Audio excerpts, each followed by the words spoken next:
Hi అండి. Welcome back to common రుచులు. నేను మీ శిరీష. ఈరోజు మనం చేసుకోబోయే రెసిపీ వచ్చేసి మనందరికీ ఎంతో ఇష్టమైనటువంటి స్వీట్ గులాబ్ జామున్.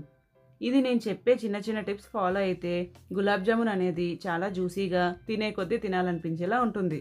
ఇది ఇప్పుడు ఎలా చేసుకోవాలో చూసేద్దాం. ముందుగా ఒక మిక్సింగ్ బౌల్ తీసుకొని అందులో 3 కప్పుల ఇన్స్టెంట్ గులాబ్ జామున్ మిక్స్ని వేసుకోవాలి. ఇక్కడ నేను 2 ప్యాకెట్లు తీసుకున్నానండి. ఈచ్ ప్యాకెట్ 1.5 కప్ వచ్చింది. ఇలా వేసుకున్నాక ముందుగానే కాచి చల్లారి పెట్టుకున్న పాలుని కొద్ది కొద్దిగా వేసుకుంటూ డోని చాలా సాఫ్ట్గా కలుపుకోవాలి. మనకి గులాబ్ జామున్ పిండి కలుపుకునేటప్పుడు మన చేతి వేళ్ళతో చాలా సాఫ్ట్గా కలుపుకోవాలి. అంతేగాని చపాతీ పిండికి కలిపినట్లు కలిపితే గులాబ్ జామున్ అనేవి బ్రేక్స్ వచ్చేస్తాయి. అందుకే మనం పిండిని ఎప్పుడూ సాఫ్ట్గానే నీట్ చేసుకోవాలి. చూశారు కదా ఎలా నీట్ చేసుకోవడం వల్ల పిండి లోపల ఎయిర్ బబుల్స్ ఎలా ఫామ్ అయ్యాయో. ఇలా పిండి లోపల ఎయిర్ బబుల్స్ ఫామ్ అయ్యాయి అంటే పిండి అనేది పర్ఫెక్ట్గా కలుపుకున్నట్టే. ఇప్పుడు ఈ పిండిని వెట్ క్లాత్తో కవర్ చేసుకుని పక్కన పెట్టుకోండి.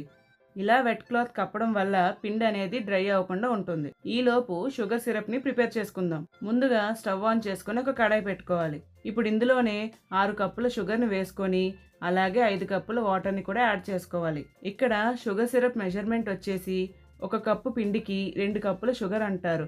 బట్ నాకైతే 1.5 కప్పు షుగర్ సరిపోద్ది. ఒకవేళ మీరు తీపి ఎక్కువ తినేవాళ్ళైతే ఇంకొంచెం షుగర్ని యాడ్ చేసుకోండి. షుగర్ మెల్ట్ అయ్యే లోపు గులాబ్ జామున్ ఉండల్ని ప్రిపేర్ చేసుకుందాం. ఇప్పుడు వెట్ క్లాత్ తీసి మనం గులాబ్ జామున్ కోసం చిన్న పిండి ముద్దని తీసుకోవాలి. ఇలా తీసుకున్న పిండిని రౌండ్గా చేసుకోవాలి. ఇలా చేసుకునేటప్పుడే ఫస్ట్ కొంచెం ప్రెషర్ని అప్లై చేసి బాగా ఒత్తుకోవాలి.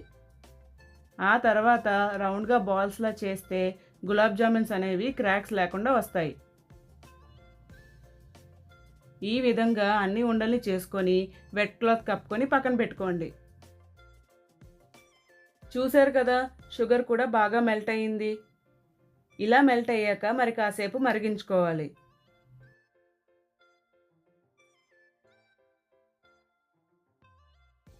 మనకి షుగర్ సిరప్ అనేది మరీ తీగపాకం రానక్కర్లేదండి. ఇలా చెక్ చేసుకునేటప్పుడు పాకం అనేది కొద్దిగా చిక్కపడి మన వేలికి అంటుకునేలాగా వస్తే సరిపోద్ది. ఇప్పుడు ఇందులోనే 1/2 టేబుల్ స్పూన్ ఇలాచీ పౌడర్ని వేసుకొని మరొకసారి కలుపుకోవాలి.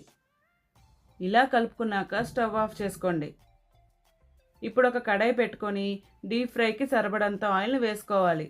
ఆయిల్ హీట్ అయిందో లేదో అని చిన్న పిండి ముద్దని ఆయిల్లో వేసుకోవాలి. ఇలా ఆయిల్లో వేయగానే పైకి తేలిందంటే మనకి ఆయిల్ హీట్ అయిందని అర్థం. ఇప్పుడు మనం ముందుగానే ప్రిపేర్ చేసుకున్న గులాబ్ జామ్ ఉండల్ని కడాయిలోకి కొన్ని మాత్రమే వేసుకుని బాగా ఫ్రై చేసుకోవాలి. ఇవి వేగే సమయంలో ఫ్లేమ్ అనేది మీడియంలోనే ఉంచుకొని బాగా వేయించుకోవాలి. కొంతమందికి తెలియక ఫాస్ట్గా వేగిపోతాయని హై ఫ్లేమ్లో ఫ్రై చేస్తారు. అలా ఫ్రై చేయడం వల్ల బయట మంచి కలర్ వస్తుంది కానీ లోపల మాత్రం పచ్చిగానే ఉంటుంది.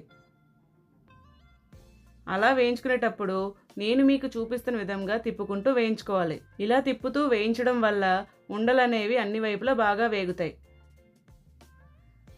అన్నట్టు మరొక మాట, నా వీడియోస్ నచ్చితే సబ్స్క్రైబ్ చేయండి. మరెన్నో రెసిపీస్ మీతో షేర్ చేసుకుంటాను.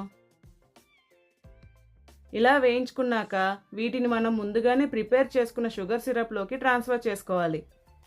ఇలా అన్ని ఉండల్ని ఫ్లేమ్ లోలోనే ఉంచుకొని మంచి గోల్డెన్ బ్రౌన్ కలర్ వచ్చే వరకు వేయించుకోవాలి. ఒకవేళ పాకం వేడిగా లేకపోతే మరొకసారి వేడి చేసుకొని అప్పుడు ఉండల్ని ట్రాన్స్ఫర్ చేసుకోండి.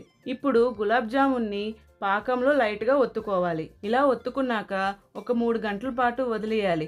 అప్పుడే పాకం బాగా పీల్చుకొని చాలా రుచిగా ఉంటాయి. ఇంకా లేట్ ఎందుకు, ఇప్పుడు ఒక సర్వింగ్ ప్లేట్లోకి సర్వ్ చేసుకొని మీకు నచ్చినన్ని లాగించేయండి. అంతేనండి, ఎంతో జ్యూసీగా ఉండే గులాబ్ జామున్ రెడీ. అన్నట్టు నాకు gulab jamun with ice cream combination అంటే చాలా ఇష్టం. మీకు ఏ కాంబినేషన్ ఇష్టమో నాకు కామెంట్ బాక్స్లో కామెంట్ చేయండి. అలాగే వెళ్లే ముందు నా ఛానల్ సబ్స్క్రైబ్ చేసి వెళ్ళొచ్చు కదా. అమ్మ వంట లైక్ చేయండి, షేర్ చేయండి, కథం చేయండి, దాంతో చేయండి.